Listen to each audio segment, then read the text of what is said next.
চলতি বছরের সেপ্টেম্বরে ডাকসু নির্বাচনে বিপুল ভোটে ভিপি নির্বাচিত হন ছাত্র শিবির সমর্থিত প্রার্থী সাদিক কায়েম। এই নির্বাচনে ছাত্র সংসদ ও হল সংসদের অন্যান্য পদেও ছাত্র শিবির সমর্থিত প্রার্থীরা বেশিরভাগ পদে বিজয়ী হয়েছেন।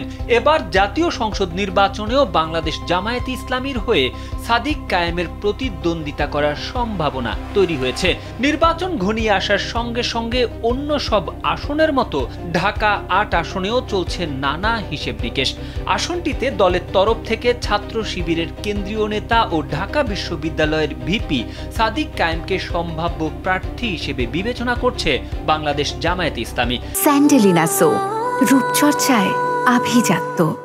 শনিবার বিষয়টি নিশ্চিত করেছেন জামায়াতে ইসলামীর সহকারী সেক্রেটারি জেনারেল এবং প্রচার ও মিডিয়া বিভাগের প্রধান এহসানুল মাহবুব জুবায়ের। জানা গেছে, তরুণ ভোটারদের মধ্যে গ্রহণযোগ্যতা, শিক্ষাঙ্গনের রাজনীতিতে সক্রিয় ভূমিকা এবং স্থানীয় পর্যায়ে সংগঠন গোছানোর অভিজ্ঞতার কারণে সাদিক কায়েমকে তালিকার শীর্ষে রাখা হয়েছে, যদিও দল আনুষ্ঠানিকভাবে এখনো কোনো ঘোষণা করেননি। এর আগে ঢাকা ৮ আসনে জামায়াতে ইসলামীর কেন্দ্রীয় কর্ম পরিষদ সদস্য ও ঢাকা মহানগরী দক্ষিণের নায়েবে আমির অ্যাডভোকেট ডক্টর হেলাল উদ্দিনকে মনোনীত করেছিল দলটি। মনোনীত হওয়ার পর থেকে তিনি আসনটিতে প্রচারণা চালিয়ে যাচ্ছিলেন।